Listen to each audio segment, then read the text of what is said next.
It's being put on by Alistair MacGregor's constituency office, and the topic, as you know, is a national clean energy plan. Welcome to the students, welcome to the guests. Just a show of hands, I'm wondering what house is best represented tonight. Those that are from Gross House, raise your hand. Excellent. K's. Oh, 4 K's, girls. Excellent. Renfrew. Oh, yeah, K's is on top. And Lonsdale's? The lone Lonsdale delegate. Very good. So K's, congratulations. You get a house point. Well done. But Shawnigan Lake, our residents of Shawnigan Lake, are there residents of Shawnigan Lake that are here? Okay, well actually, you win. So we have the best showing from Shawnigan Lake. So without further ado, I'd like to introduce our speaker, Alistair MacGregor. As you know, he's our local member of parliament and is very much engaged in the community and interested in a variety of issues. And without further ado, I'll pass the mic over to him and welcome him to the school. So welcome. I also appreciate it. Thank you so much.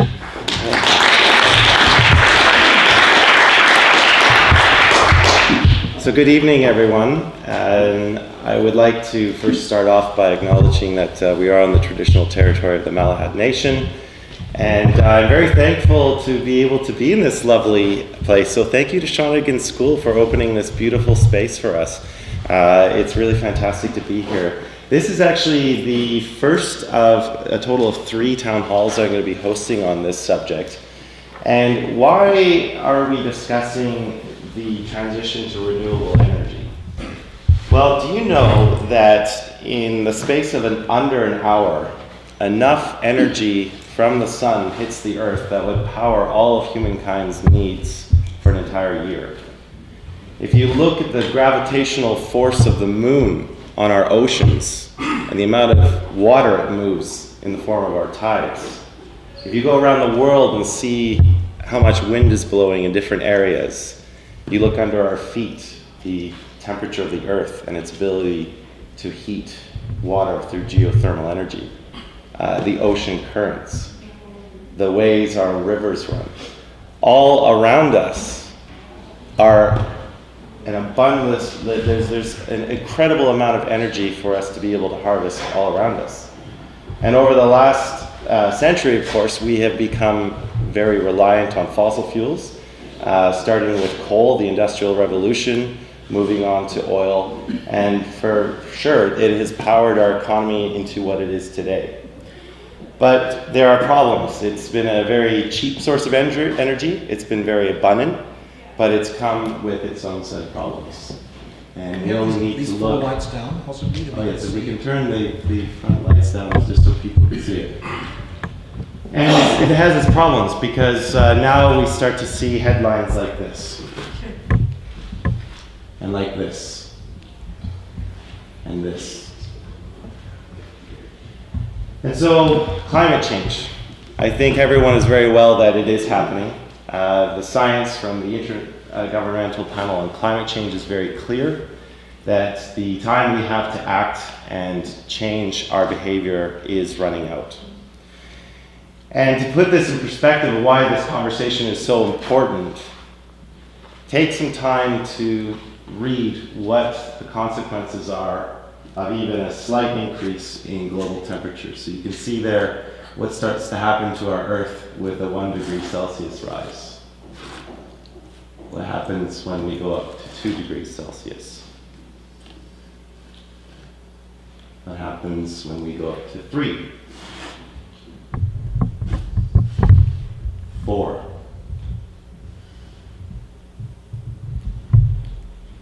5 degrees. If we don't change our behavior, we are possibly looking at a 5 degree Celsius rise in temperature by the year 2100. And that will be absolutely catastrophic. You know, we talk about the costs of changing our economy around to meet this threat. Well, just think of what the cost to our economy will be if we don't meet this threat, if we, instead of being proactive, are reactive. You know, some estimates out there put the costs of climate change at 10% of the world's GDP. So this is not a measurement in the billions of dollars. This is a measurement in the trillions of dollars. And I know from my role as the NDP's federal agricultural critic, speaking to farmers, they're already experiencing this. They're already on the front lines of climate change. They are seeing the changing weather patterns. They are seeing the droughts, they're seeing the floods, and the associated crop losses. And when you look at the insurance costs, the coastal inundation, this is going to be multiplied over and over and over again. So this is our time. This is when we as humanity have to take stock of where we're at, where we want to go, and absolutely what we need to be able to get there. Now, what's our federal government doing? Well, there certainly have been some initiatives announced under the current government. If you look at the 2017 budget, there were billions of dollars announced for green infrastructure projects.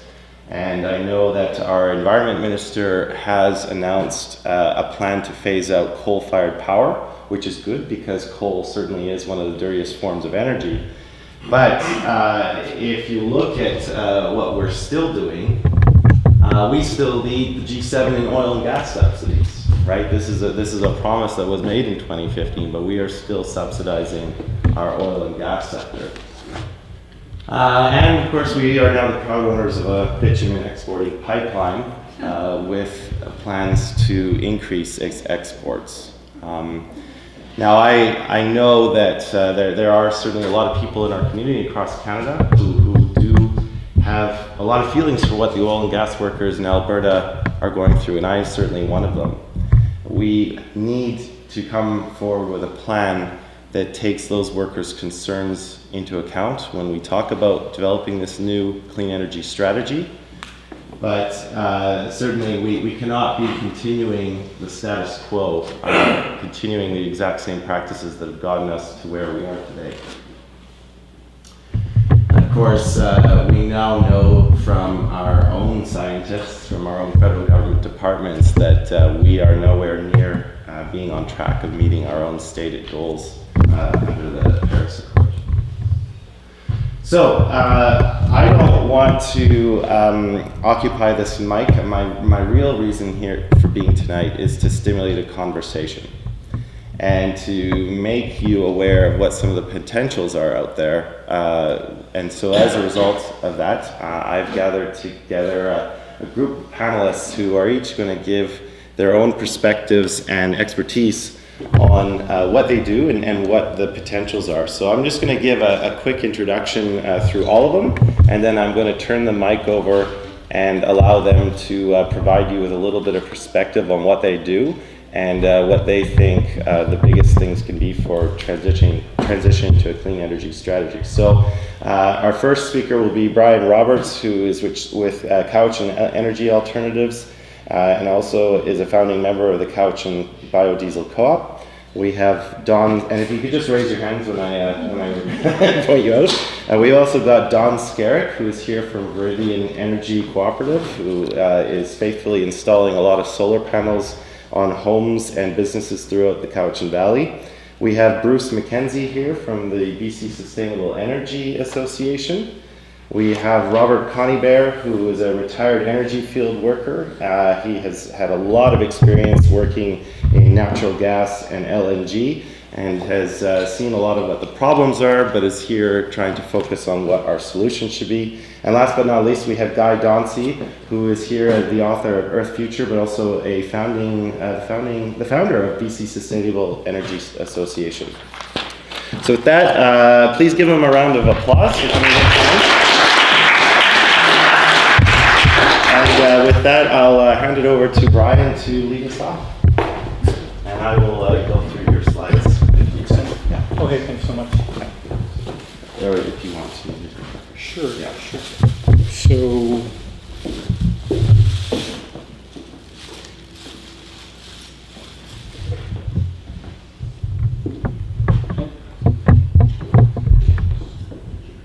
perfect. Great. Well, thanks all for coming tonight. And actually, it was probably around 5 or 6 years ago, maybe a little bit more. Our organization, Couch and Energy Alternatives, was actually working with students here and we started going through and basically auditing all your different activities and looking at the carbon emissions associated with each of them. We actually helped get some of the grants that allow you to get the solar thermal systems that you have here too as well, I think on many of the showers. So it's been a little while since we've done anything else with you, but I'm very happy to be back and presenting to you tonight.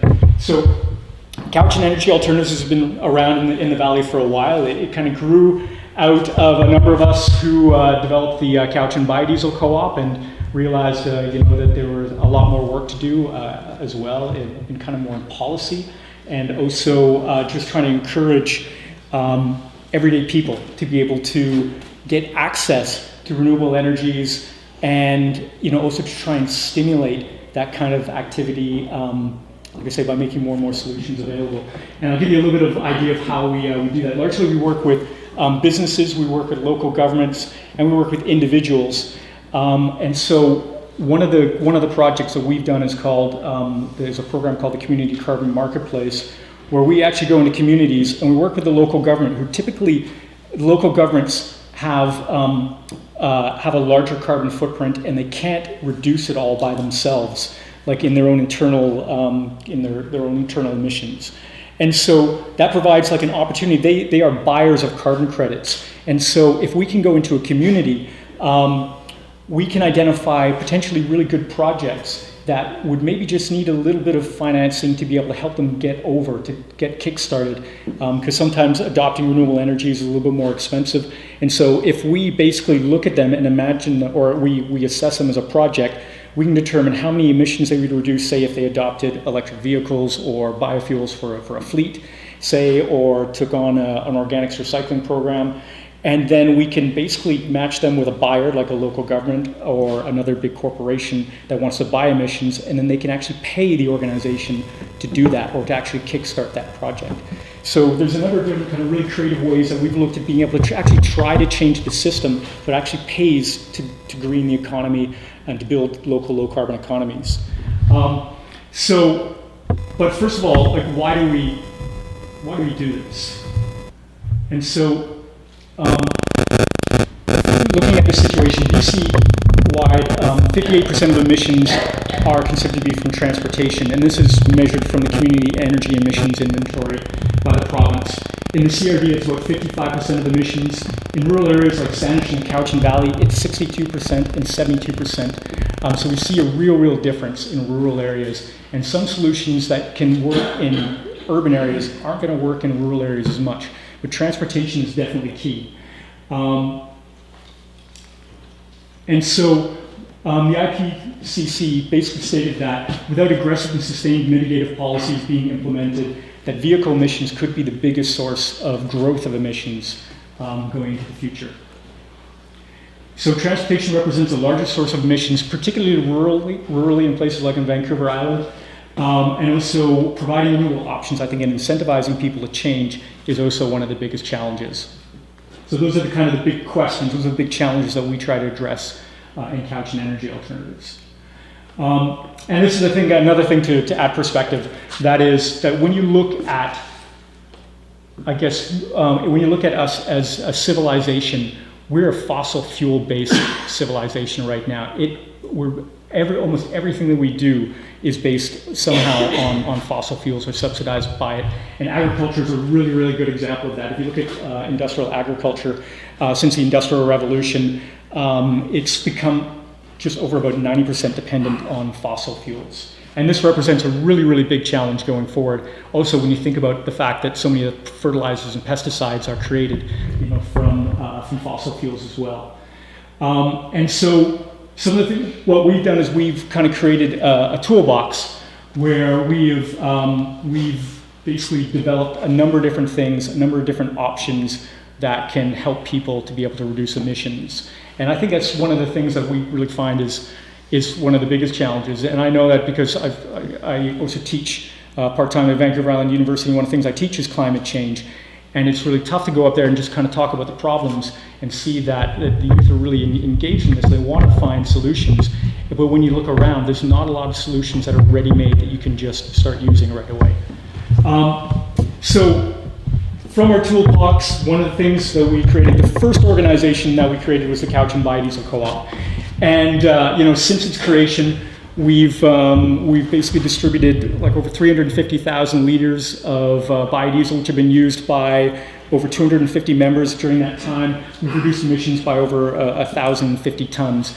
And the great thing about biodiesel is that it can be made from recycled cooking oil, which we get from pubs. And I think we've actually recycled it from your from your cafeteria here in the past. I'm not too sure if we do again. I'll have to find out. So you can make it from recycled cooking oil, and you can use it in almost any diesel vehicle, from like a $500 old beater Jetta that you can get to an $80,000 Mercedes-Benz. It's a fill and go solution. You can be carbon neutral, and it's now about the same price as regular diesel.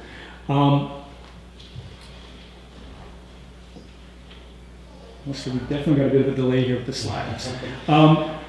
Now, we started out, very, very, rudimentary, in a rudimentary way. We started by selling by the jug at the Duncan Farmers Market.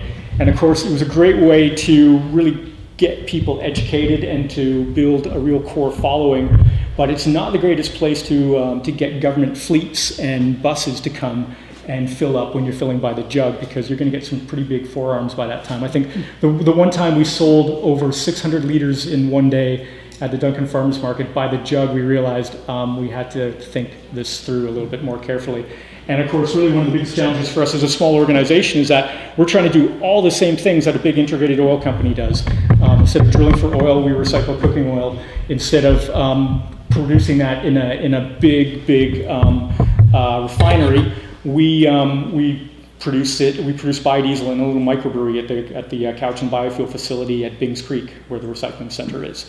And instead of gas stations, for a while we were selling it by the jug at the farmers market, but now we've developed our own fuel station model, biofuel model, where basically we can deliver any blend for any diesel vehicle, whether on warranty or not.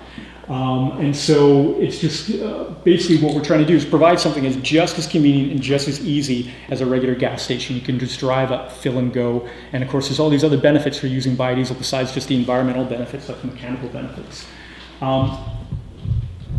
So co-op members, here's just a few different kind of testimonials about it. There's a lot of misunderstanding still. Biodiesel's been around for a long time, since the late 1800s when Rudolf Diesel invented it, and it's still so misunderstood. For something that's so easily used in existing diesel vehicles, and so we've had people from the CVRD fleets using it. The city of Duncan uses it in their vehicles. We've had bus companies use 100% biodiesel, and of course even local farmers using it. So another project, as I was saying before, was a community carbon marketplace. And really what we're doing is we're going into communities, we're working with businesses and organizations. We're trying to find potential projects where people could reduce emissions. So we go into a business, we look at where their energy use is, where they could be reducing emissions, and if there's a potential project there where we can actually create a greenhouse gas reduction project. Say a courier company was using all diesel vehicles and we can convert it easily to biodiesel, or we convert it to electric vehicles, then there's a potential actually to pay them for every ton of carbon that they reduce, and basically match them up with a local government or another business that wants to buy those carbon credits and also be associated with a really, really good story. So in this time, we've reduced over 6,500 tons and spread about $160,000 into the local economy. And when we look at an economic multiplier, of course, every dollar into a local economy that goes to a small business has a much, much greater impact than if it goes to a big company that then takes it out, takes it out of the country. So typically that's worth about maybe $320,000 in local benefits. And so here's another kind of testimonial from. We've been working with the city, or with the district of Squamish. We've worked with a number of different local communities to make them carbon neutral. But this is the most recent one, and this was a nonprofit where actually they, through this program, they're able to do a whole lot of things, and it gives them a whole other source of revenue that they wouldn't have had otherwise, because every year that the project is operating and that it meets additionality requirements, as in not being considered business as usual, then it develops, it generates a revenue stream for them. And most recently, We have expanded our operations. We've been working in Victoria area for quite a while, but our newest endeavor is Ergo Eco Solutions, and this is an organization set up to do R&D to look at all the different things that we can do with the used cooking oil to replace, I guess, products that are made in the petrochemical industry. So if you think about it, almost all the things that can be made out of oil, solvents, degreasers, lubricants can be made with recycled cooking oils as well. And so we're doing a number of different R&D projects. We just got selected out of the top 8 companies to apply for a new innovative incubator program in Victoria that's being funded by Van City. So we're selected with another 7 companies to be part of that. And I always like to end with this. I've been using this slide for I don't know how long. It's still true. It still applies, even if there isn't climate change. I think peak oil may have been delayed with the fracking industry, but there's so many other reasons to be doing what we're doing and to be growing the local economy and local resilience. So thanks very much.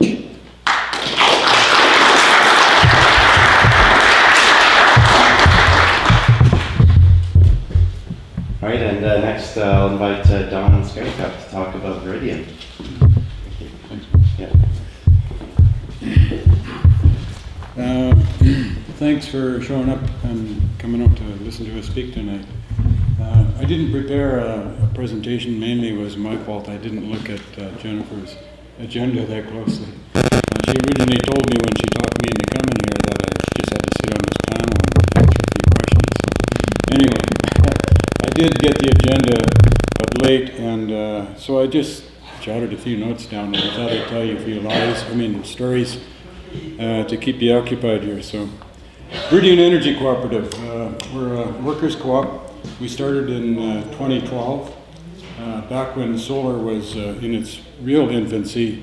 It was really hard to even talk to people about solar, never mind make a sale.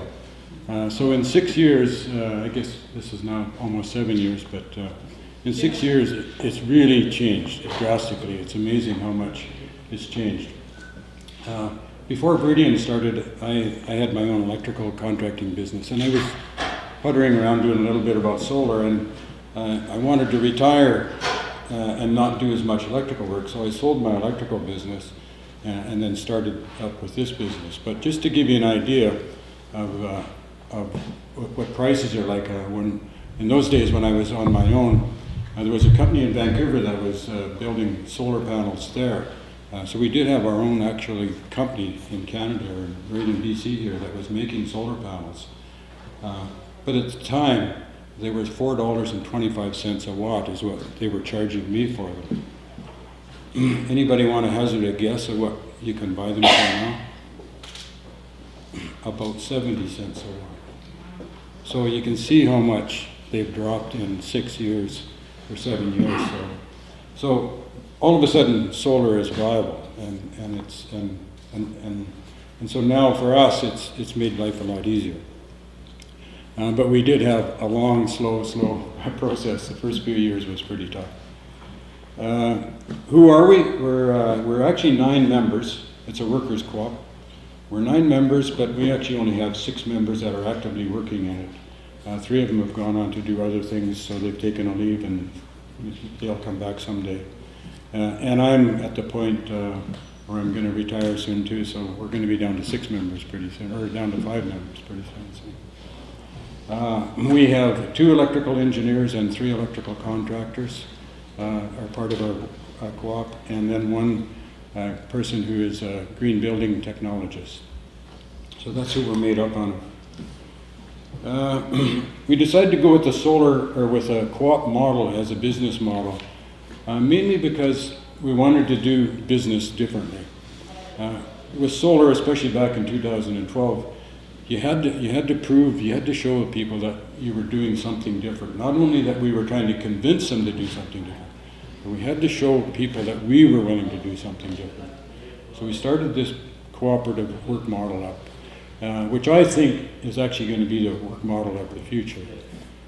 So it's worked really well. We pay ourselves all a flat rate. We're all even. We all have the same vote at the table. And then at the end of the year, if we make any profits, the profits are divided amongst the amount of work that you put in during the year. So it's all an incentive to everybody to work for the betterment of the co-op, rather than you're just an employee and you're just there for a paycheck. So to me, it incentivizes everybody in the co-op to not only do a good job, but to make sure that clients get everything that they want, and the jobs are good, and we don't have callbacks, we don't have any problems. So it's sort of that mentality that changes. You're not just another employee that's trying to get a paycheck. You're actually looking after the client and the job altogether. So to give you an idea on how things have changed, our first year we might have done maybe 6 installs. And then we've been progressing ever since. Last year we set a record for a year, and we did 66 solar installs in Vancouver Island. Now, to give you an idea of what this year is going to be like, we've already sold 34, and we've got deposits on 34, sitting waiting for the snow to go away so we can start installing them. So it's solar is here, and the sales are going through the roof. So our workplace covers all over Vancouver Island. We've done jobs up in the Northwest Territories, and we're working on a large project in Vancouver right now with Vancouver Renewable Energy Cooperative over there. That's the advantage. Another advantage of being in a co-op is that we can work with other co-ops. We're working with Peace Energy Co-op. We're trying to form an umbrella co-op for all the co-ops in British Columbia. Then we'll take our bulk buying and put it all together with one big cooperative buying. So that's sort of another advantage of the cooperative model. The other advantage of the co-op is that what's really changed our business model is we do a lot of community bulk buys. And it started in the Cowichan Valley here a number of years ago. There was a solar hot water system. There used to be grants for solar hot water systems. And Peter Nix, some of you may know him, he organized a bulk buy, and that's when I first got involved with solar. And there was a whole bunch of people, I think there was about 30 or 40 people in the valley got together and bought a solar hot water system. Well, needless to say, that all went, and then the government pulled the grant and that whole thing died. But in the meantime, that's when solar electrical started dropping in price, and so now it's switched. We don't do any solar hot water, we do just all solar electrical now. But that bulk buy model sort of proved itself, and so we started in, I think it was 2013, our company was given an offer by Canadian Solar in Ontario. They had a deal go sideways on them, and there was 700 and some odd solar panels that they had sold to this company, and then the company backed down on it. And so then they asked us, would you be willing to buy them? And we said, just at the time, we were working with Peter trying to organize this bulk buy. And so we said, well, if you can give us a couple of weeks, we'll see what we can do. So Peter pulled the meeting together, and we had about 30 people at that meeting. At the end of that meeting, we'd sold almost half of the solar panels at that meeting. And so we got back to the company and said, can you give us one more week and we'll see if we can sell those. And so everybody got on the email lists and phones and everything. And then at the end of the second week, we had all those 700 solar panels sold. So they were on a truck and out here. And then that spring, we had them all installed. So now the advantage of that thing is that with the co-op model, what we've recently done with the Galliano, people on Galliano formed a cooperative amongst all the various Southern Gulf Islands. And they asked us, would you facilitate a bulk buy? And so we said to the people there, we would open our books up and we'll show you what we're doing, we'll show you. Be completely transparent, and then this is what we need to make, And if everybody agreed to that, we would do it. And so we, over a course of three months of meetings and community organizing, we sold about 40 some odd systems just to the Gulf Islands, so it can happen, and I think it's through that co-op model where we're opening up our bucks. We're not hiding anything. We're willing to show people that this is what we can do, but we need to work together. So. Jennifer mentioned that I should talk about what we'd like to see going forward, and this is probably something maybe not necessarily for Alistair, but certainly for our provincial government. A message we'd like to get to them is we don't really need government grants. I know people in the audience would love to have a grant and you get your system partly paid for, but as a business, it doesn't help us, because I mentioned earlier that we had that grant for the solar hot water system. Well, as soon as the government pulled the grants, then everything died. You couldn't do anything anymore. But what is much more valuable to not only people in the audience, but for us as a company, is if they would just pay a little bit more on the net metering. And what net metering means is that when you have a solar system, you sell it back to the grid. So if you're not home for the day, your smart meter is counting it and it's going out into the grid, and the smart meter counts what's going out and then it counts what's coming in. So at the end of the month, in the summertime, you may have a negative bill because you sent more out than what you brought in. And then at the end of the year, then they settle it up if they want you to be net zero at the end of the year, or they don't want to have to pay you money at the end of the year. But if they would just increase that, even like 4 or 5 cents, like right now, they pay 10 cents a kilowatt hour. But in effect, your tier 1 rate is about 11 or 12 cents a kilowatt hour, and your tier 2 rate is 15 cents a kilowatt hour.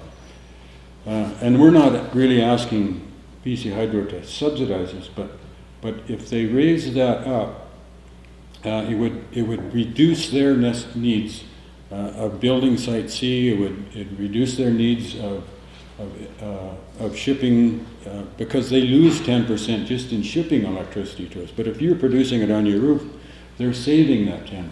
So the net metering is a big savings for BC Hydro if they would institute it.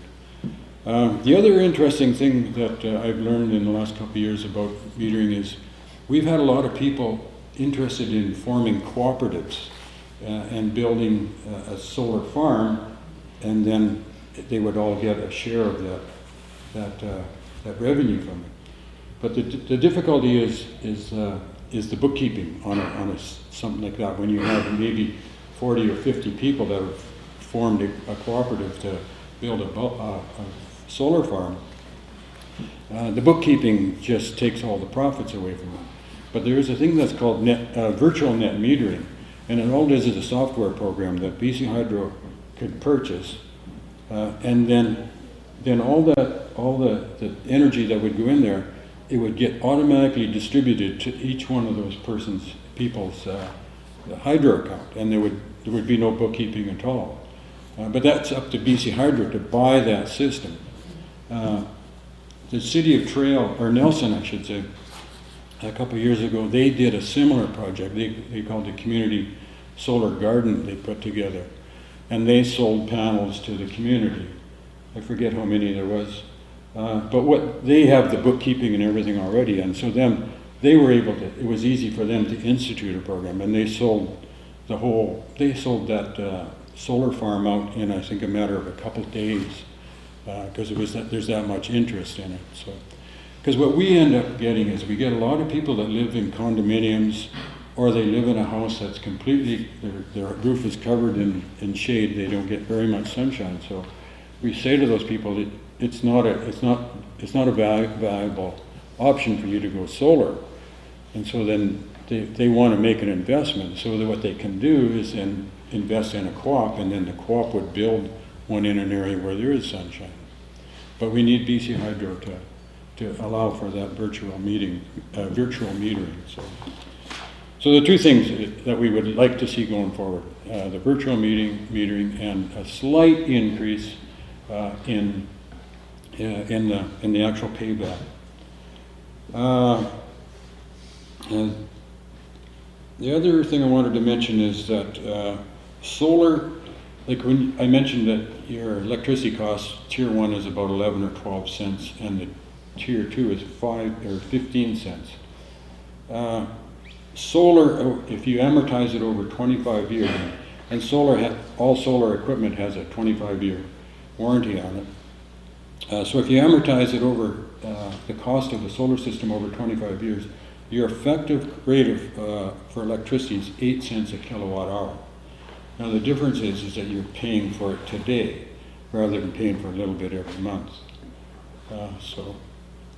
So there's quite a savings if you can actually afford to put a system on. So and people are now starting to realize it. Gentleman over there I was talking to him earlier. He was asking me a little bit about the financial part of it, and I can't really get into that kind of detail at this kind of meeting, but I can give you a rough idea.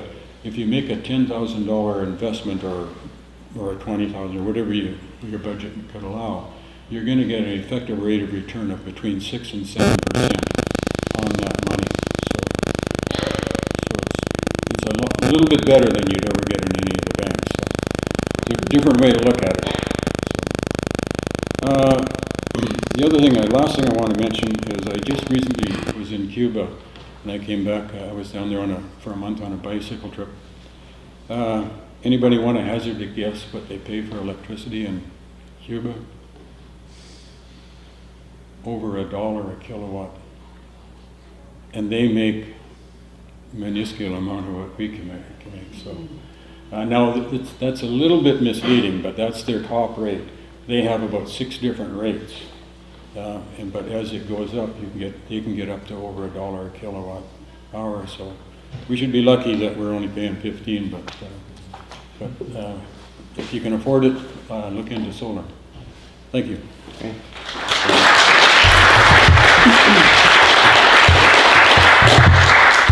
And yeah, I just want to mention too, my house has 12 solar panels on it. It's all by Viridian.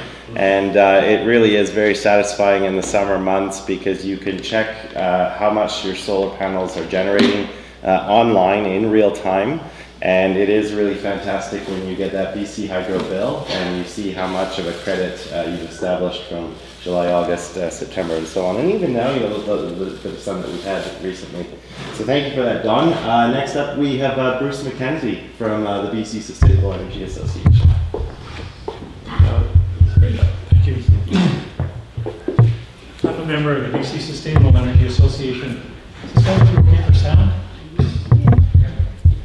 From Victoria. So I have roots in the Cowichan Valley, but I'm actually from Victoria. The BC Sustainable Energy Association was formed in 2004, and we have several different things that we do. They're really a policy and advocacy organization. One of the things we do is do interventions with the BC Utilities Commission. So we try to influence the policy that the BC government sets of how they charge for electricity, where they're generating it, how they're planning for the future, and things like the net metering program is something that is affected at a policy level. Another of our activities that we've been quite focused on in Victoria is persuading local municipalities to adopt 100% renewable energy as for their local areas. So the goal is that we would have a reduction of at least 80% of greenhouse gas emissions reductions. And the idea is to persuade the communities to reduce their whole community, not just the energy used by the municipal operations, but the whole community. So it's very ambitious. And we're aiming at it as an end goal. So the question is, how would we actually get to 100% renewable energy? And there have been analyses done by smart people like Mark Jacobson at Stanford University. That chart there shows, on the left-hand side, you see the fossil fuels that we're currently using, and we're reducing those and replacing them with photovoltaic, offshore wind, onshore wind, conservation, etc. So it's it's definitely advanced, but there are academics and industry and analysts trying to figure out how we could really do this. As you know, may know, the city of Vancouver has adopted its renewable city strategy and become a real leader in the world on this topic.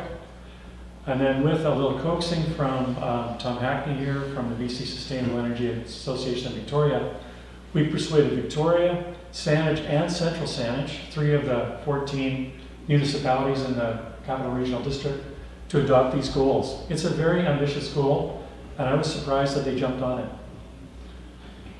Of course, the BC government has its Clean BC strategy, which you can read about other places. I think it's important, what we wanted to mention tonight is that there is a lot of components here to the greenhouse gas emissions from in Canada, and industry is a big chunk of that. Transportation is a big chunk of that. So the things that we can switch to electricity easily, like buildings, and more dropping coal and such will help. But those are big chunks that we have to tackle. They're going to be challenges. This is an interesting slide. This is the National Energy Board, the branch of the federal government that sets policy and does predictions officially for us. And they're showing in 2040 we're going to be using basically the same amount of coal and oil that we are now. So they're an independent agency. It's not a statement of the federal government itself, but it's not making the kind of changes that we need to see. So what we want to briefly cover here is the idea of what a federal clean energy plan could include. One of the big things is that in Canada, energy is a mostly provincial jurisdiction, how they generate electricity and such. So to focus on the federal part of this, what we need to do is look at what we can lever and what the federal government actually can influence. So interprovincial transportation, trade and treaties, environmental protection. And of course, then the building code is set nationally and then adopted by the provinces. So the federal government has a fair amount of leverage to adopt better building coding standards. What we're asking for is to apply a green screen to all federal spending. So that instead of spending $85 million on the Mckenzie interchange so the cars can go a little bit faster, or these expansions for airports, we spend them on things that are more related to public transit, building efficiency, renewable energy with a feed-in tariff, as you were mentioning, Don, for the payback for solar on a house. Another one is highways and railways. That's where the federal government can influence national transportation policy, and maybe don't spend quite so much money expanding airports. I just read today in The Columnist that the Cowichan Valley is looking to put in a new airport that will carry more traffic. International trade agreements, of course, if we could somehow get carbon accounting put into the international agreements of trade, that would help. And certainly pushing, as we did at Canada at the Paris Climate Accords, to make the international accords for greenhouse gas reductions more ambitious. Environmental protection, of course, carbon pricing, which is, sadly, it seems like carbon pricing may become one of the big topics of our next federal election, where the Conservative Party is making it a key platform to attack the carbon tax. And so we need the NDP and the Liberals to stand up strong and say we need national carbon pricing. It makes sense. And of course, spending and looking at the any money the federal government spends on projects, are they green projects? National building code standards, like I mentioned, efficiency standards for vehicles, applying the Energy Star, adopting American ones, the Energy Star pushing the Americans to make North American standards that make it more efficient for manufacturing to be more efficient. And of course, here we go back to the National Energy Board. They're forecasting that our coal exports, those green guys at the top, will continue to export as much coal in 25 years as we do now. So again, how can we push industry to forecast and export something else? And then of course, economic planning is a basic function of the federal government, where we want them to focus on green employment and somehow find a way to export our expertise in renewable energy. There we go. Excuse me. One thing I want to just briefly mention is in terms of community solar. Thanks. We, in a project in Victoria that I was involved in 2015, we did install 60 solar panels on the roof of a strata building. And it was so easy because all of the systems were in place. We didn't have to do any accounting. It was one vote by the members, the strata members, and it was just done over a short period of time. So we've got 60 solar panels now on the roof that'll be cracking power out for another 25 years. There we go. Thank you.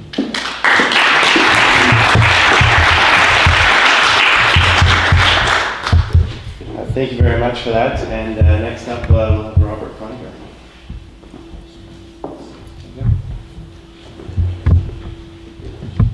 Yeah, good evening.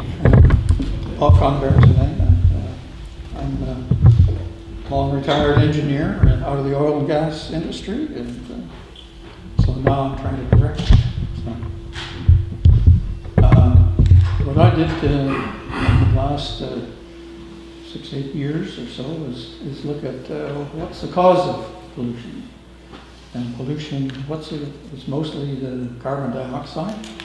And it comes from 3 particular areas, and they're all energy that we all use on a daily basis. One is the transportation and electricity, and the third is heat, and that's the most of the source of carbon dioxide. So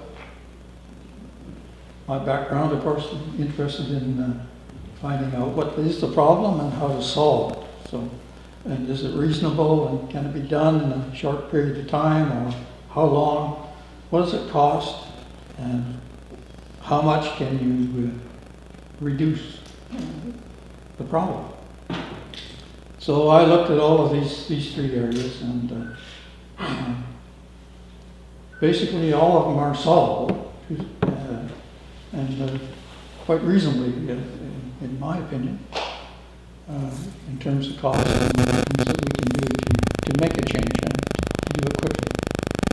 But I want to concentrate on the transport section, because what our vehicles use, they burn gas or diesel, and each produces CO2 in a measured amount, and we know exactly how much it's produced. And you calculate quite easily what the total quantity is. So what I looked at is what alternatives are there to make a change. So,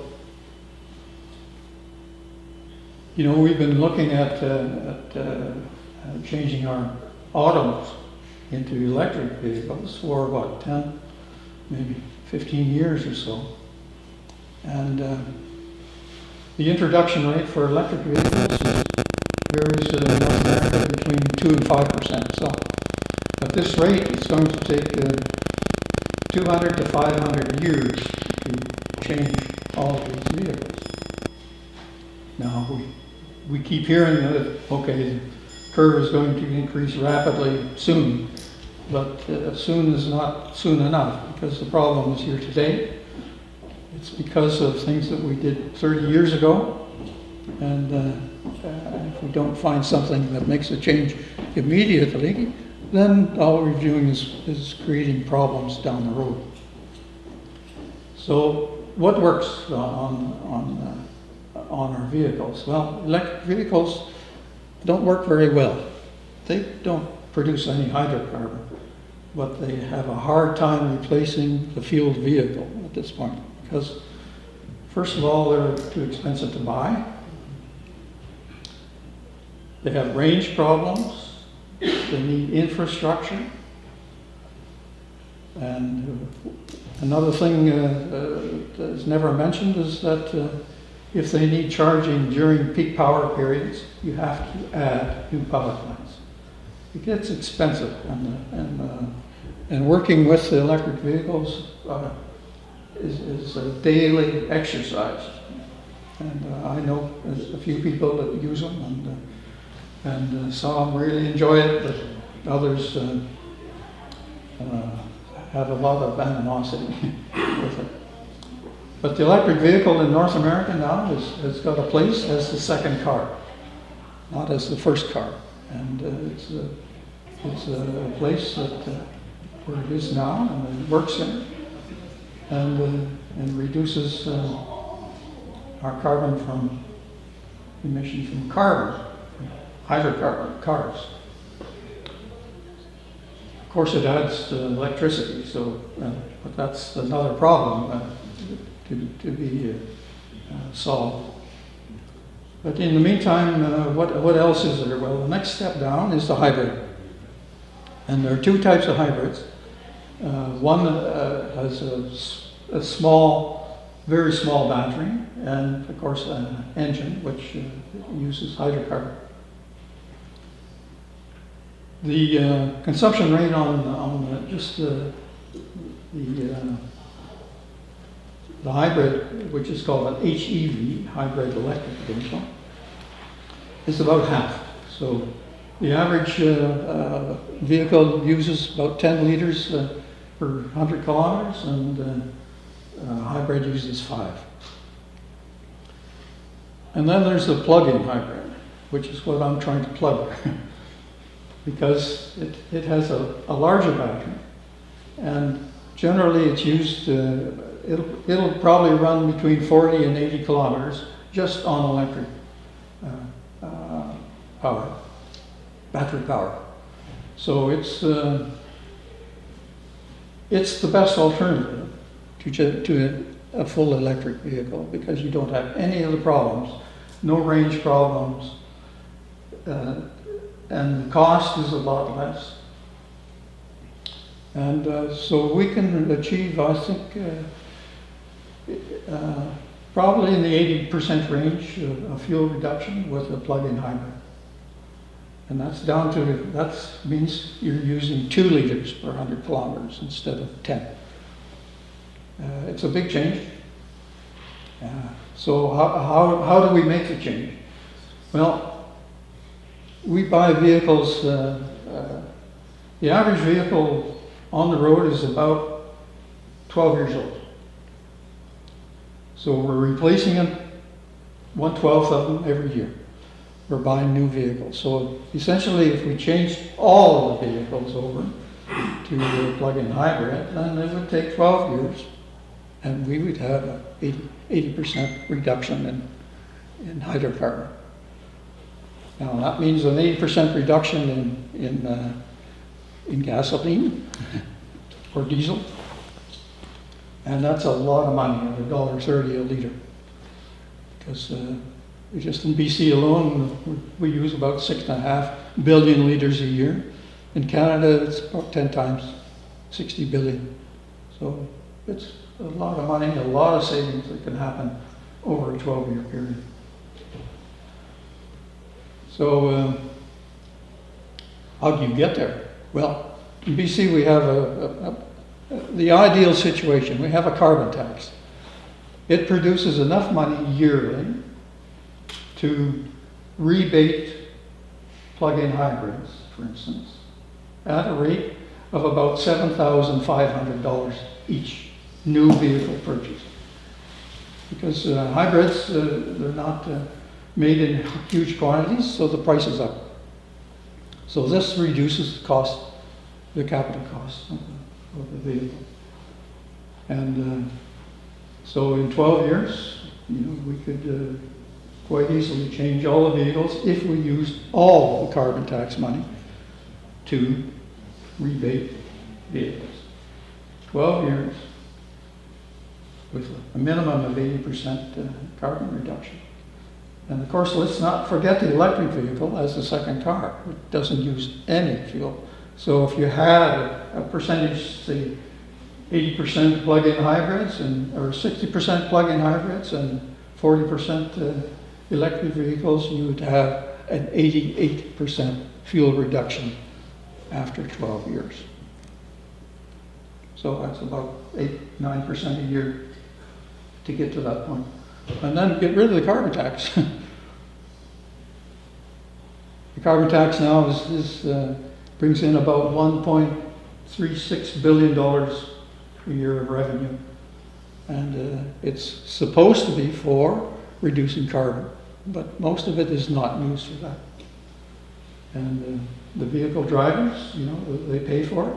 We all pay for it. It feeds into everything we do, all our goods and services, to some degree. And it would save us an awful lot of money over that 12-year period. So personally, I think we should really plug that in and get that moving. But it's up to every one of us to make that move. And the biggest thing is to get our government here, and the federal one for that matter, because they're going on the same track. They have a carbon tax, but they don't assign any of the revenue to actually reducing carbon. They just use it for something else. And I find that upsetting, you might notice. So what can we do? Well, just get to your MLA and say, use the money that's there for carbon reduction to reduce carbon. And here's one of the ways. And it would make a significant increase in value to our economy in BC. And what works here then can be transported into Canada. That's about over $70 billion savings a year. And that goes to each of us, all of us. That's our money, not to anyone else. Translate that to the U.S., they're 10 times the amount. And the U.S. and the whole world, which is U.S. uses about 20% of the world's consumption. So we would reduce our total crude production from about 100 million barrels a day down to 2025. This is really significant, and it's not going to take long. So I'd like to leave it at that. I hope you think about that, but there's something that each of us can do here to make that change to happen quickly. And it's feasible. Thank you.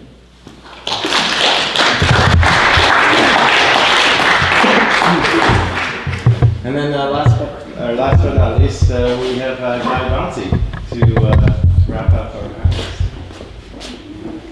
Hi, thanks. So can I suggest you guys get a chair? You use my whole slideshow, you won't see it from there. They've got 60 slides, so the seats around. I really suggest you want to move, right? 60? Yes. 60. 60. Yes. So the fundamental thing, I've been working in the climate field for 25 years. I've written 2 major award-winning books on climate solutions. I founded the Victoria Car Show Cooperative. I founded the BC Sustainable Energy Association. I'm all about the power of a strong vision. That we need to have, the power of our vision must be so much stronger than the power of our fears. So then you know you're going to something you like in the future.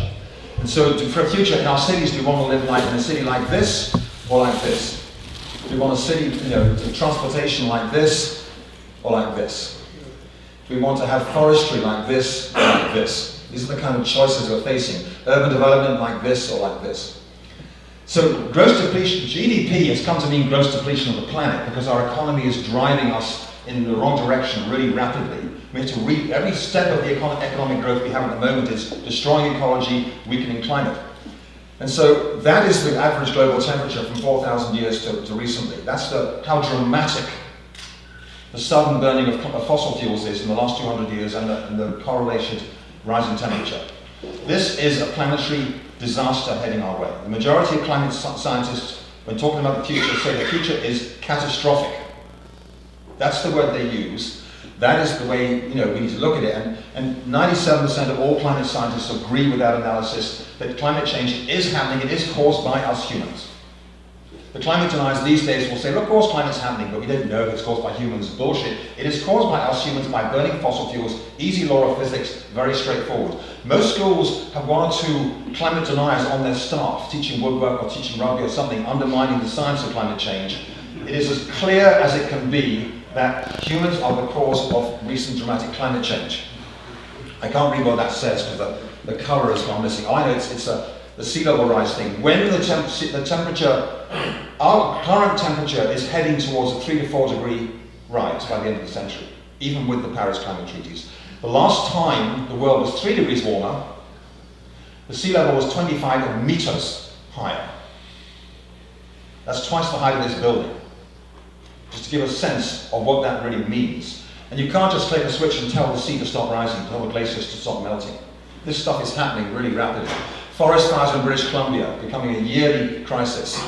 Arctic sea ice declining, melting. Now we have the Himalayan glaciers melting as well, threatening devastation to China and India, with no more water coming through steady ice melt, and then disaster after that. We've got a choice. If we carry on with business as usual, we are really, really in a bad shape. We have to change to a future that's green, sustainable, and once you start using renewable energy, the sun is not going to run out or start turning into a black hole, a black dwarf, for 3 billion years. We've only been using fossil fuels for 300 or 400 years, so fossil fuels are a transition fuel between firewood and solar. That's all they are, really. We have two possible futures. We've got to choose, and this is not a future choice, it's a now choice, whether we head for destruction or for ecotopia and build a new ecological civilization for ourselves, when everything we do is in harmony with nature. This planet needs to give a shit. This is serious business. It's not pass it on to the next generation. Any goals set in the year 2050 are bullshit. They're saying someone else can deal with it. I'll be retired. It is not working anymore. This is Greta Thunberg. I'm sorry the colours have all gone.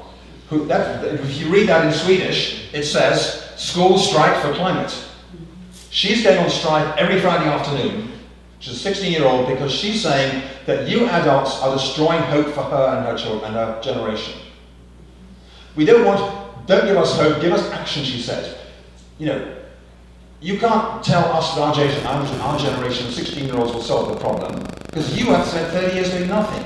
She's got people telling her that, oh, you shouldn't be out of class on a Friday afternoon, you're playing truant. She's saying, well, you have been playing truant with the climate for the last 30 years and not doing stuff. And I'm sorry I can't read her actual words because you get this with PowerPoint transitions from one to the other. But she's basically arguing to the European Union 2 weeks ago that they have to double their goals. The current European Union goal is a 40% reduction in emissions by 2030. She says, the science says that's not good enough, we need an 80% reduction in emissions by 2030. And following her presentation, it was only 2 or 3 weeks ago, that the chair of the European Commission said we're going to spend $1 trillion on climate solutions, a quarter of the entire European Union budget will be headed towards climate solutions, because they're realizing how serious this thing is. The City of London, in January, voted a climate emergency motion. They were planning to be carbon neutral by 2050. In December 2018, the London Assembly passed a motion saying the target should be brought forward to 2030. And their mayor has declared a climate emergency, urged the government to do more to avert ecological breakdown that poses an existential threat to future generations. Oslo, the city of Oslo, has voted to slash its emissions by 95% by 2030. Part of this future is all of the agreement is we can't start new fossil fuel projects. We can't start, drilling for natural gas and drilling for more oil and building new pipelines and reduce emissions at the same time. Sven Robinson, who's the past New Democrat MP, is now coming back to become a future MP, is clearly arguing that Canada's NDP needs to be arguing against new fossil fuel infrastructure, including natural gas plants in British Columbia and natural gas pipelines.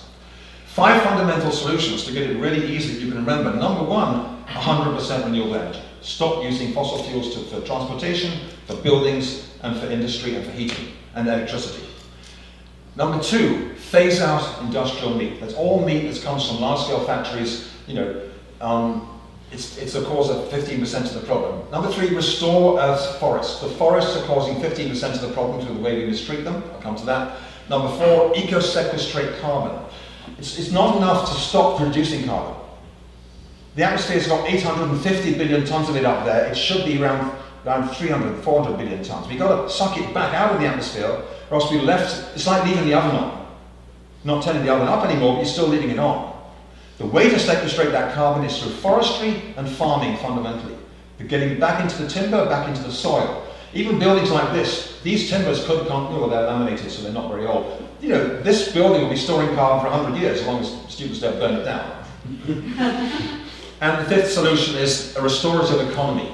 To change the economy so that it's moving to zero waste, to green jobs, to sort of eliminating fossil fuel subsidies and building more cooperatives who can take part in making this transition. So how are we going to do this thing? It's climate. I wrote a whole paper on this in 2016 on basic climate action together with a whole whack of goals for the federal government. The 10 most important climate action clusters are: number one, to promote climate leadership, engagement, education and adaptation. The stuff we're beginning tonight. Because the one thing that's been missing most profoundly over the last 30 years that I've been, 25 years been in this thing, is community engagement. Is people realizing at the grassroots level what a vision of their future looks like when you've got solar energy everywhere, you've got electric cars, you've got electric transport, you've got green cities, and how much better that future is, and what a beautiful future that can be. Number two, declare climate emergencies all over Canada. Plan for 100% carbon neutral by 2030. People will say, well, we don't know how to do that. Here's the thing. When President Kennedy in 1962 said, we're going to land a man on the moon by the end of this decade, no one in NASA knew how to do it. It had never been done before. They simply had the commitment and the confidence and the belief in the ingenuity of their scientists and engineers to make it happen. And they did. No one knew how we were going to win World War II when we had to sort of go in and stop the Nazis. You just go with commitment to make it happen when you have an emergency of this scale. You don't need to prove in advance all the detailed mathematics. We know how to do 80% of it right now. The remaining 20%, we've got, the rest of the decade to work out. Number three, oh my goodness. It's lettering. Oh, there's this boundary software. The CRD, the Capital Regional District, declared climate emergency in January, calling for 2030, 100% carbon neutral by 2030. City of Victoria voted to go 100% renewable energy last year. Number three, create targets, policies and regulations to achieve 100% renewable energy for electricity by 2030. British Columbia is already 100% renewable electricity. So going solar in BC is a great thing to do, but it doesn't reduce carbon emissions. It's Alberta, it's the prairies, it's the non-hydro provinces that are burning coal to produce electricity that they have to do the transition. Number four, create the same thing for transition to sustainable transportation by 2030. That's the really big one. And so cycling is by far the most effective and easy way to get around. How many of you here have ever been on an electric bicycle? Okay, so the 4 or 5 of us are part of a little club. We know that when you get an electric bike and you go to the bottom of the hill and you switch the electric drive on, you sail up to the top of that hill with zero pain in your legs. You destroy gravity. And so electric bikes eliminate hills. They're also good for old age. You have electric tricycles, so people like me are going to be, doddery quite soon. And the evidence shows they are reducing costs and making people happier. The cyclists are happier people, they're healthier people, they're reducing costs all the way around. But look at that bike lane. That is separated by simple laminated white plastic things. It doesn't have to cost a bomb. Electric buses, the electric buses cost more to buy, cost less to run. During the 12-year lifetime of a bus, they pay for themselves. City of Barcelona has said every bus will be electric by 2020. Winnipeg's already running electric buses. Every bus in BC should plan to be electric, by a certain year. Make it a standard thing. Electric transportation, I'm in slight disagreement on the electric vehicles. I'm a total electric vehicle fan. In Norway, 50% of all new vehicles are 100% electric today. No one in Norway is saying, oh, we have range problems, we have electric problems. They're all buying them. Very, very few of the electrics in Norway are plug-in hybrids. They're going right to the full thing. Because the fall in the price of batteries is such that electric vehicles by 2025 will cost the same as a conventional vehicle and have 400 kilometers range. And if you're planning to drive more than 400 kilometers without a brake, you need your brain examining anyway. So you've got to stop for a coffee and for a half-hour break while the car recharges. So all of you young people will be driving electric vehicles for all of your lives, basically. They are coming, and everyone who's driven one knows they're so much better. They're so much more cool, they're easy, they're fine, and they have no servicing costs. They've got so few moving parts. They're just a far superior thing. And so we need to really accelerate. My next vehicle is an electric vehicle. I have a slight range problem up in Ladysmith where I live. From here, you can get to Victoria and back. You know, you haven't got a range problem for getting Victoria around, and most of our trips are local. So, number 5, create targets, etc., for sustainable buildings by 2030. By the way, back on transportation, the goal for British Columbia, they set, by 2040, they said every new vehicle must be zero emissions. That needs to be 2030. 2040 is too far away again. The civil servants will make that thing roll out of office. No one blames them. There's no comeback. And when you have a set goal for 2030 or so, you have annual goals as well. So the federal government, if you're listening, Alistair, when it sets goals, annual accountability. So every year emissions, and all the staff running the ministries, their salaries are tied to that. They get a bonus or a deduction if they can reach those standards or not. So back to buildings, the passive house standard has zero heating bills and zero heat. They're just designed so efficiently that you don't need any heat in the buildings. This is in Victoria by a couple of friends of ours. This is the building they built for themselves in Victoria. Only 4.4% more cost, but no heating bills. So what you're not paying on heating, you can roll into the mortgage for the extra cost of them. So when it came to looking at the standard for this, in Brussels, starting in 2011, they announced that by 2015, every single new building in Brussels must be passive house standard, large or small, industrial or commercial, and they're doing it already. So every single building in Brussels is already zero carbon. In British Columbia, the goal is by 2032, every new building must be net carbon neutral ready, which is a total collapse of confidence in making this stuff happen. We could be saying in 4 years' time, you need 4 years to train the carpenters on how to build passive houses. So by 2023, every new building could be passive house standard throughout British Columbia and throughout Canada. Number 6, put an increase in price on carbon. The carbon tax is really important. The carbon tax does not just get lost in government revenue. In British Columbia, it is returned to taxpayers to make it revenue neutral. The federal plan is the same because a third of Canadians believe this climate stuff is bullshit. You know, the Premier of Ontario is an open climate denier who's attacking the carbon tax, saying, oh, you're wasting all this money, but Ontarians are getting all that money back in their pockets. The ideal thing, instead of putting in is a tax rebate, actually send people a check every year for what they're paying in the carbon tax. Then you get the money back, but if you choose to reduce emissions by going electric or plug-in hybrid electric, you've got that money in your pocket. So it's a compromise. The best solution is undoubtedly to give the money directly to a carbon solution. The political compromise, if you've got people who are attacking you for just taxing them for nothing because they don't believe in the climate crisis, then you give the money back to people. 6th is eat less meat. Simple as that. All of us. Very difficult to legislate this, but you don't need to say everyone you've got to go vegan overnight. Just start cutting back on meat. Make it a treat once a week or something like that. Or make sure it's lamb or it's rabbit or it's local homegrown rat or whatever it might be. I can, in terms of health terms, I have been vegetarian for 50 years. I'm over 70 years old now, totally healthy. It ain't a problem in terms of health to go vegetarian. I can go running 10 kilometers every Sunday morning. You are healthier on a vegetarian diet.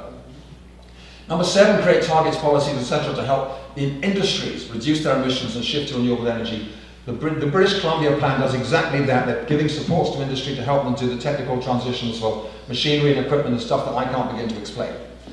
Number 8, the same policies for farmers, ranchers and foresters. They've got to do the transition to learn how to store more carbon, reduce use of pesticides, transition to organic, and change the way we do forestry entirely. We just had a huge meeting in the Cowichan Performing Arts Centre on Tuesday of this week about the way forestry is practiced in North Cowichan, to change from doing clear cuts to doing eco-forestry methods, which means you get the same amount of timber out without ever destroying the forest. We had 600 people in the Performing Arts Centre, absolute full house, 10 speakers, an amazing evening. Everyone is on board to stop destroying our forests and at the same time store more carbon in the forest and still get the jobs, still get the timber, still get the income by using eco-forestry methods. And then we have to change the way going deeper into the nature of the economy itself, to shift to a green, cooperative, entrepreneurial economy for the 21st century. This is not about changing to anything like socialism. This is still insisting that business and enterprise are the core of every economy. But all those businesses need to embrace purpose. And purpose needs to be about stopping our civilization going down the drain and destroying your young people's future. That's where cooperatives come in so importantly, because there's no distant shareholder, distant investor. The workers themselves own and control that company. And number 10, work with other nations to get this 80% reduction we need by 2030. This is a war-level scale commitment, equivalent to World War II. You didn't ask, we can't afford it. You just had to jump in and do whatever it took. To achieve World War II, the government borrowed phenomenally. They went out majorly on a limb with the necessary investments. And not everyone wants this. It's a struggle. There's opposition. We see the National Energy Board saying, there's no change happening whatsoever. We can approve a pipeline. It's all nonsense. It's all climate denial by default. When the Alberta people are doing this parade across Canada demanding the pipelines, they don't even address the climate crisis. Because they're saying, it's not really true. We don't really believe in it. No one's really challenging that. And so it takes everyone, you, me, non-profit schools, colleges, governments. A school like this can challenge the other schools to be the first to get to zero waste, to be the first to get to zero emissions, to get the first to get, you have borders, you don't have cyclists so much, but you can find ways to challenge them and set up a sort of Cowichan Valley contest. Who can be the greenest school? And get the kids involved. There are teenagers in America making solar electric cars as 16-year-olds and racing them together. Teenagers can do that stuff. So it's basically, we're saying farewell and thank you to the coal miners, the oil drillers, the people who've worked so hard on fossil fuels. We're not saying it's a bad thing or a wrong thing. It's like time is over. In 1890, the crisis in our cities was horse manure on all the streets, causing flies and dirt and filth. By 1920, everyone was driving cars. 30-year complete energy transition. Nobody complained. A few farriers had to change their jobs, and the horseshoes makers had to change their ironmongery. It's just an energy transition. It's an inevitable part of the technological evolution of our society, to move from fossil fuels to renewables. Fossil fuels run out and pollute the planet. Renewables last forever and don't pollute the planet. As Alistair said, there's an amazing abundance of renewables. So I've done an analysis on the jobs, and if by 2040, if the whole of Canada went to 100% renewable energy, you lose 800,000 fossil fuel jobs and you gain 1 million green energy jobs. There is not a jobs problem. It's a transition problem when you've got to work carefully with the people in the various industries to guarantee them a year of unemployment benefit, career retraining, early retirement if they need it, whatever they take, that they are not threatened. They don't have to sacrifice their lives and families on the back of the climate crisis solutions. You look after them, you work with the unions to make that stuff happen. So Mark Carney, our previous governor of the Bank of Canada, basically saying that the climate change initiatives offer a 5 to 7 trillion funding opportunity for capital markets. It's not just a cost on the world's GDP, it is a phenomenal investment opportunity. And this could be financed with central bank participation. Central banks can create enough money to give the leverage for private investors to get in there and make profits while they do this whole thing. So transition is possible. We have to make this transition happen for the future. It's up to each of us and individually. And it's one thing to sort of say, well, I'll do what I can at home, but the real thing that makes a difference is getting involved politically. Getting involved in associations, pushing for new policies, pushing for better ideas and stuff like that. This is the novel I wrote about all this stuff called Journey to the Future, which imagines Vancouver in the year 2032, when all this stuff is happening in an active process. And what an amazing future it is. You get it as an ebook for all of $3. You can buy it on internet, on Amazon for $25. It's in local bookshops. And this is my website, thepracticalutopian.ca, because that's what I think I am. I'm a utopian, but I'm practical. Because we've got to make this stuff happen. Thank you very much.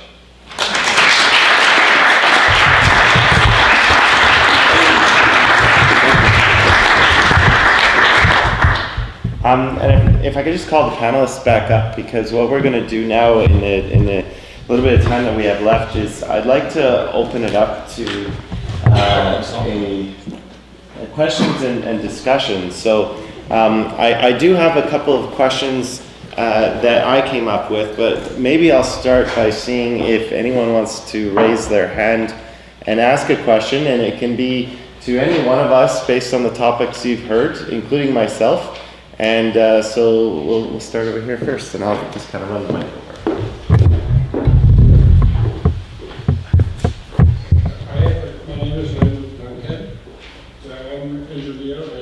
waste management, I have a couple of things. First of all, I want to say I drive since beginning of the year an electrical vehicle. No problem of the range.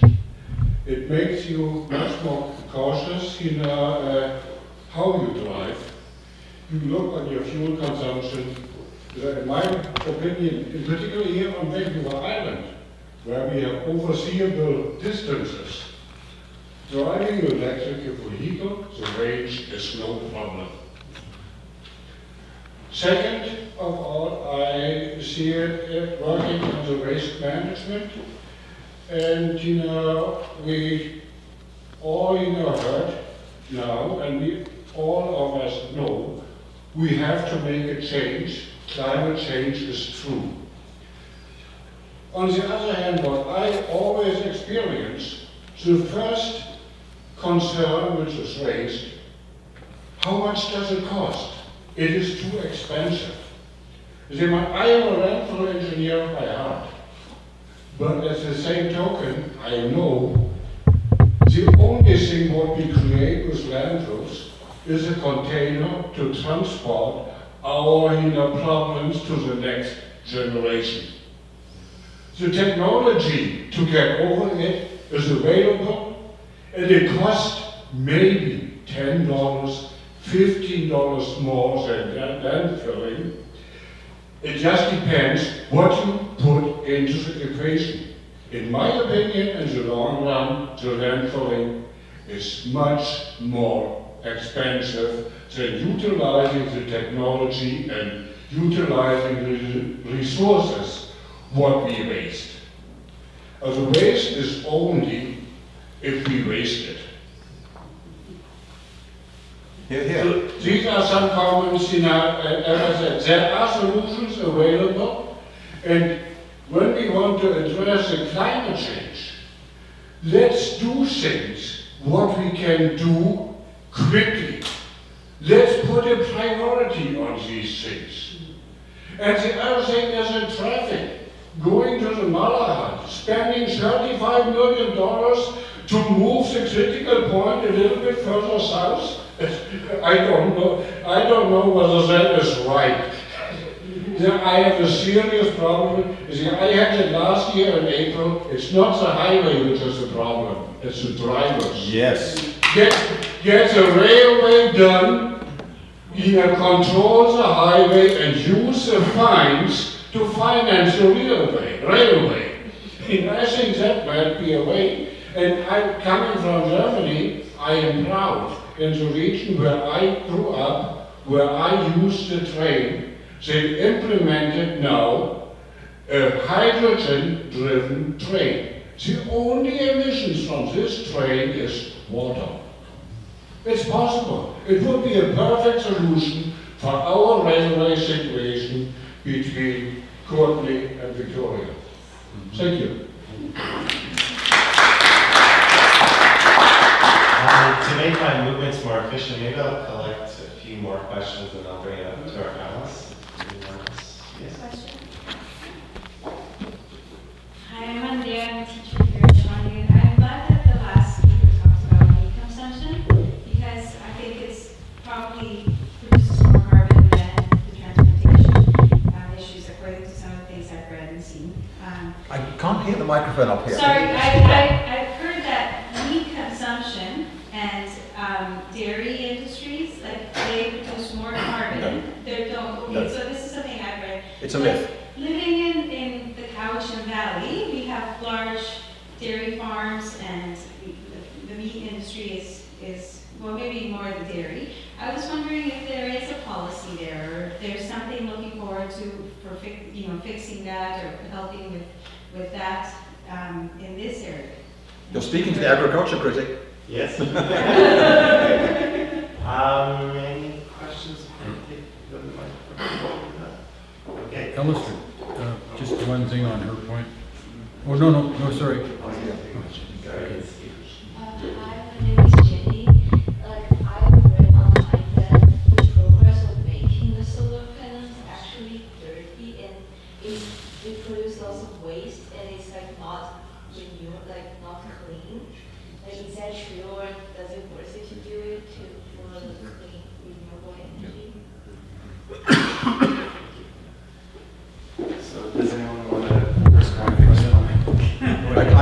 solar farms, certainly. When you're doing any kind of manufacturing, the quality of pollution, the quality of pollution is based on the control of the company and the ability of that company to manage well. An organization in San Francisco has listed every solar company in the world based on its emissions and pollution and toxic stuff. Some are really good, some are really bad. So it's not inherent to the process of making solar panels that they produce a lot of pollution. It's inherent to the failure of a company to manage its production properly. Would you say that's a fair comment on that one? Yeah. On the meat thing, a while ago some vegans put out data that meat consumption causes 51% of the emissions. It's completely baloney, it's not true, it's 15%. They were just using it because they wanted everyone to stop eating meat. 15% is a big enough factor. It's similar to forestry. It's similar to all transportation on the planet. It's the same 15-60% level. So that if all the amount of time we spend on talking about transportation solutions, we should be spending an equal time on cutting back on meat, because it's an equal size of the problem. Yeah. Anyone else want to comment? Yeah, just one more thing on that meat topic you brought up. If you'll maybe remember, the Canada Food Guide came out earlier this year, and there was a significant change to a lot more of a vegetarian diet. Yeah. And guys write about the score. There's a scorecard for all the solar panel companies, and they're all rated to the amount of pollution that they create. So if you're really concerned about it, then I forget the name of the scorecard. Do you remember? I don't remember. But there is, if you look on Google, you'll find a solar scorecard, and you can buy the solar panel that has the least amount of pollution.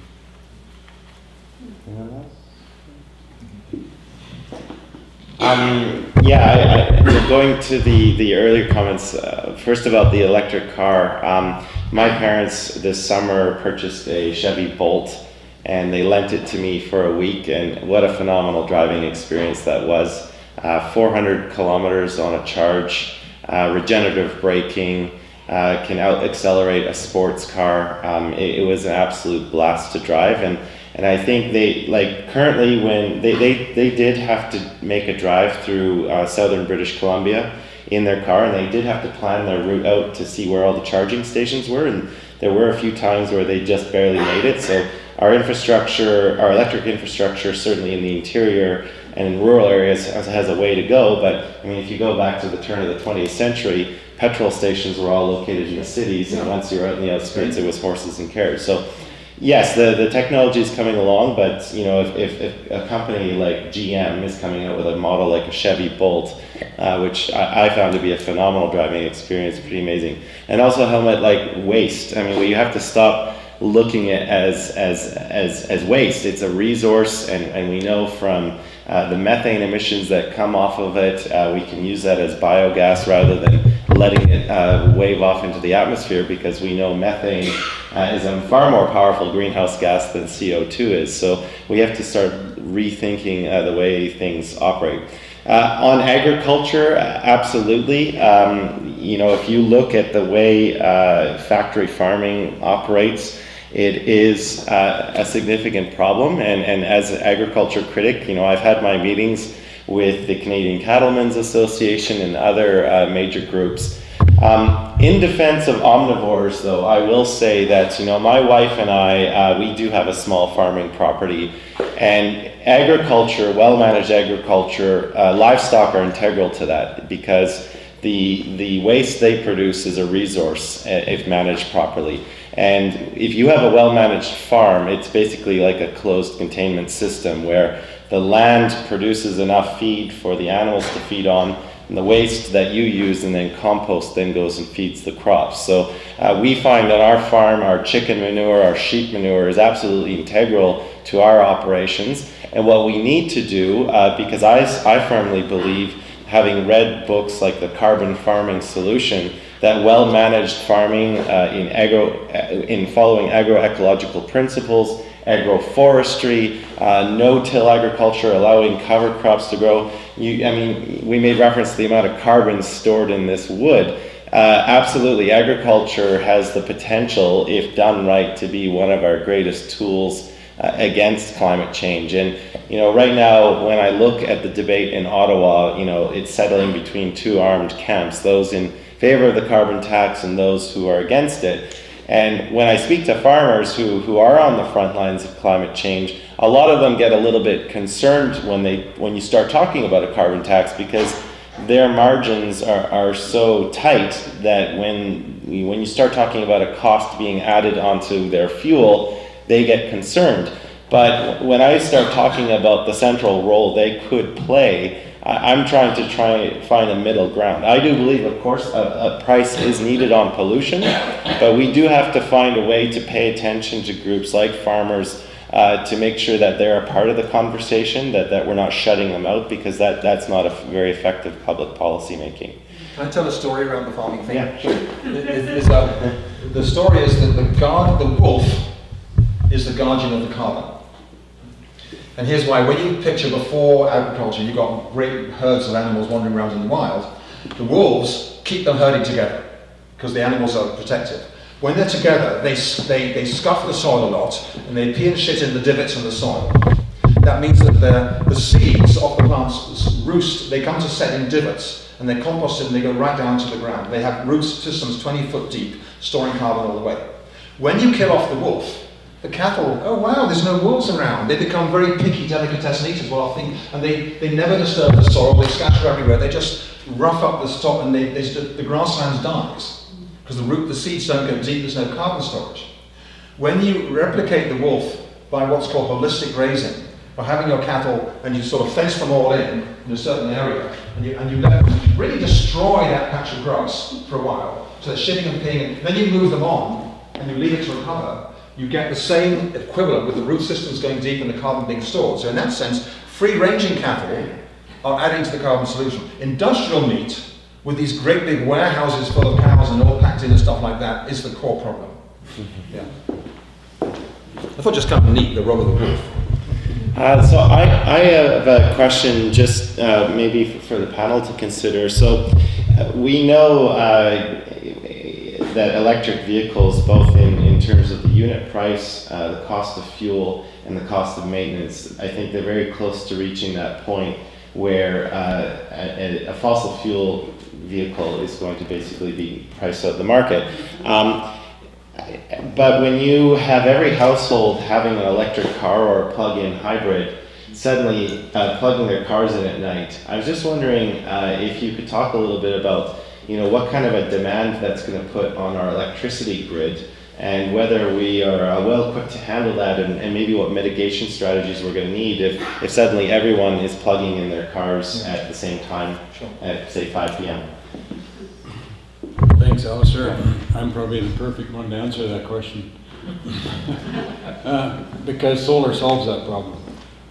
Solar during the day when you're not plugging in your electric car, solar is recharging your batteries, or it's going to the grid, and it's saving BC Hydro water. They're not spilling the water over the dam. So now when everybody comes home at night and your solar is stopped, now all of a sudden BC Hydro can open the dam up and they can pour the water to the dam, charge your batteries up, and feed your house for electricity. You can watch your TV during the evening. So solar is the solution to that problem. I think there's two things you need to consider in that question. The first one is, how much electricity does it take? In a sense, how much water has to go over the dam during a year to power all those cars? The other one is, how much demand does it take at any particular moment?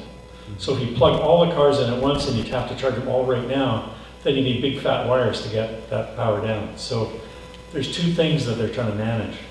I think the idea of time of use pricing is something that unfortunately Rich Coleman cut off about 8 years ago with some silly comment, where I think a rational electrical system would charge you less for electricity in the middle of the night when it's not being used, and you could charge your car. Maybe even you start feeding the electricity back into the grid during the day from the battery in your car. So certainly to get to the kind of change that we're looking for, we need to have a smarter grid. And I really hope the BC government, the NDP government, will be able to take another look at that time of use pricing question.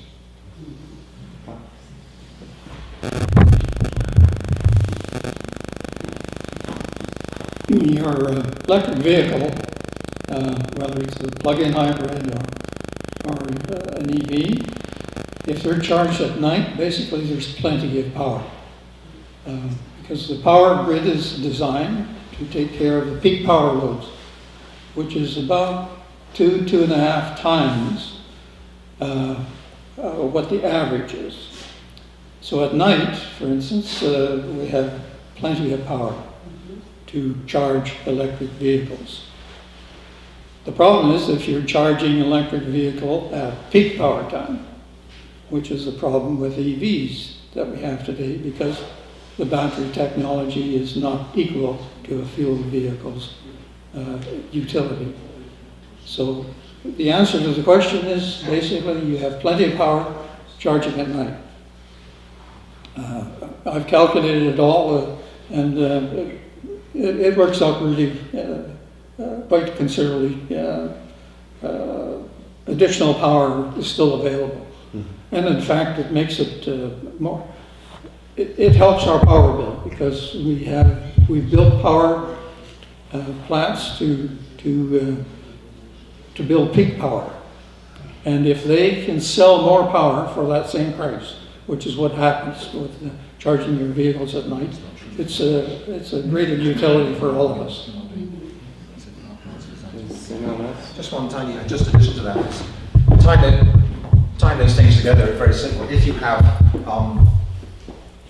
time of use pricing, so that electricity at 5 o'clock, when the factories are still running and the homes are all putting chucking the kettle in, costs more than electricity after 8 o'clock, electric vehicle users are going to quickly learn you want 8 hours to recharge, 8 o'clock to 4 o'clock, you're getting the cheapest power possible, and it balances the grid very well. So there's really, no one's found there's been any problems with this stuff.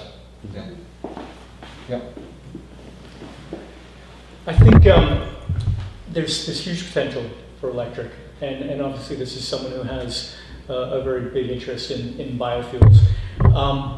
One of the things, and one of the reasons why we have focused, and we spent a lot of time thinking about this, one of the reasons why we have focused on biofuels is largely because, as I said, living in rural communities, and that's why I showed the stats at the beginning that 72% of our emissions in the Cowichan Valley are from driving. And that's largely because a lot of the places we're driving to are much farther than, and oftentimes farther than the range. And I know that the vehicle ranges are getting better and better all the time for electric vehicles. But Canada is a very, very big country, and right now I think the electric vehicles are best suited for urban use, for shorter trips in a kind of defined area where most of the things you're accessing are around you. It's going to be a little while longer until we can get that kind of, with electric vehicles too, you have to build a whole new charging infrastructure as well. And it's going to be, I think, considerably longer to get that out into rural areas of the community where the driving ranges are not sometimes, 200 kilometers to the next town. It's 1,000 kilometers to the next town. So I think we have to look at this in kind of two parts. Partly what are urban solutions and what are rural solutions, and I think that there's potentially transition here as well, and that's why actually I think a lot of what Rob Connebear is saying about the hybrid electrics are really good. The plug-in hybrid electrics, especially for this kind of this transition as well, and so. When we're also looking at large transport trucks, and we're looking at heavy machinery and things like that, which are largely run on diesel because of the energy concentration, per liter that you get from diesel. There's also going to be, I think, a little bit more of a challenge transitioning heavy machinery to electrics, and certainly when we're talking about shipping as well. But I think that, as I said, that there's a lot of different solutions here, and I think a mistake is trying to look for one silver bullet solution that's going to be the cure-all for everything. There are a lot of different solutions, and we have to look at particular circumstances and the particular challenges faced in any one area, and then use like the more silver buckshot solution of what are the things that, what are like a myriad of different solutions that can work. Can I add one point? Just an additional point on electric vehicles. It's the cost of the battery. The battery is the problem. And the lifetime of a battery is probably 8 years, maybe 10, depending on how careful you are at driving, how careful at recharging. So at present, they're about $200 a kilowatt, and projected maybe in 10 years to get down to 10. So the Leaf is a 25 kilowatt battery, so at the present time it costs $5,000 to change that thing. So in 10 years or 8 years maybe, you got to buy another battery. Can I just say one other thing?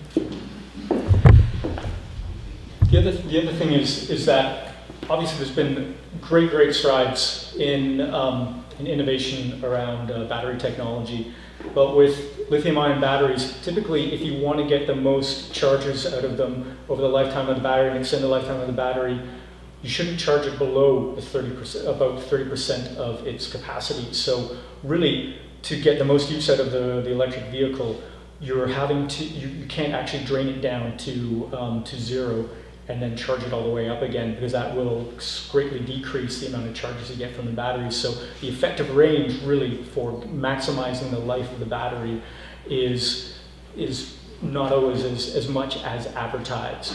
That said, again, that really makes it, I think, a really good solution for urban areas, a little bit more of a challenge in rural areas. But the other thing I want people to think about with battery technology and the move to electric vehicles also is, like with every solution, there are also challenges and there are unintended consequences as well, things that we need to think about. So the amount of cobalt and lithium that goes into batteries, with most of the cobalt coming from the Congo, where child labor is used to extract it. Those are things we have to consider, and maybe there are different generations of batteries that are coming. The amount of copper that goes into a battery, the amount of silver that goes into solar panels, all these things are not to say that they're not good solutions, but that there are other consequences, that we're actually not just reaching peak oil, we're as a civilization reaching a point where we're reaching peak mineral extraction. We're a long way off of copper, but things like silver, which are a huge component in solar panels, these are all things we're really going to have to think very carefully about, because we still live on a finite planet with finite resources. Sorry, Helmut, we're getting close to the end and I want to respect everyone's time. I'm just going to ask Jennifer to come because, earlier we were talking about, or I was making reference to a just transition strategy, right? We have thousands of workers who have a livelihood in our oil and gas sector in Alberta, and for any transition strategy to be successful, we have to come up with a plan that includes them, that makes use of their skill set. Well, luckily, there is such a group called Iron and Earth. This is an organization that's made up of workers who have jobs in oil and gas, and they are actually advocating for using their skill set to build the new clean renewable energy economy of the future. And this is actually a really enlightening 2.5-minute video, because you're going to actually hear from oil and gas workers themselves about why they want to transition out of their current jobs, use their skill sets, and help build this new energy economy. So just please take a look at this video.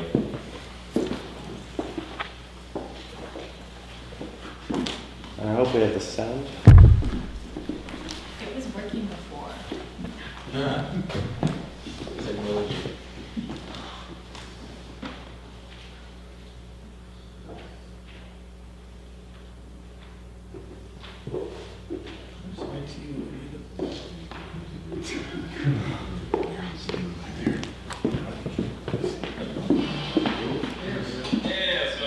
Okay, so if we just start from the beginning, that'd be great.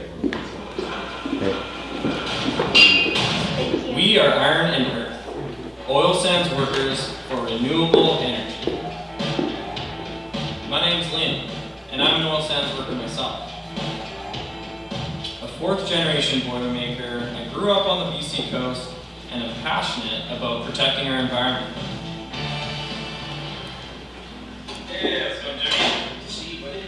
I've tried to find work in renewable energy, but year after year, the only jobs available to me are in the oil and gas sector.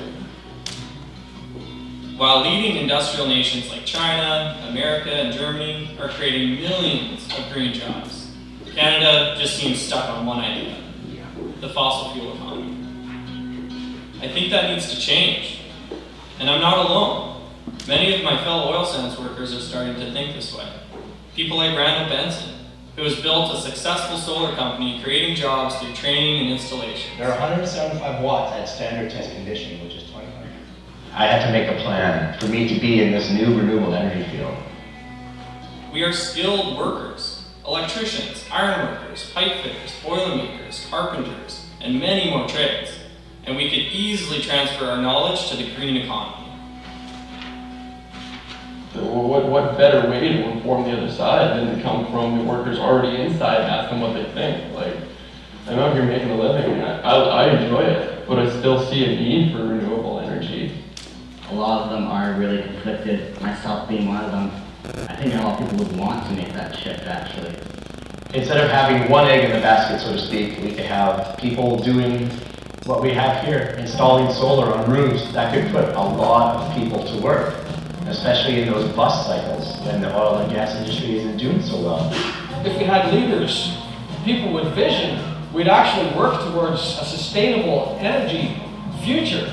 With a new federal government and a booming global renewable energy sector, now is the time to harness the skills of Canada's oil sands workers.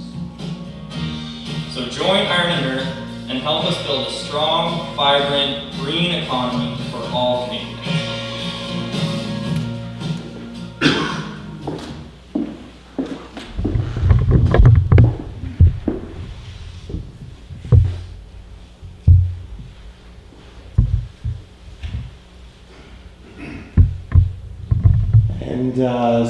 And then just a final look at the headline, you know, CO2 emissions falling in 18 countries with strong policy. So again, I think the key theme through this whole discussion is a political will to make this happen, because the evidence is there. These technologies are there. They're ready for us to use. I think we just have to see the writing on the wall and get the job done.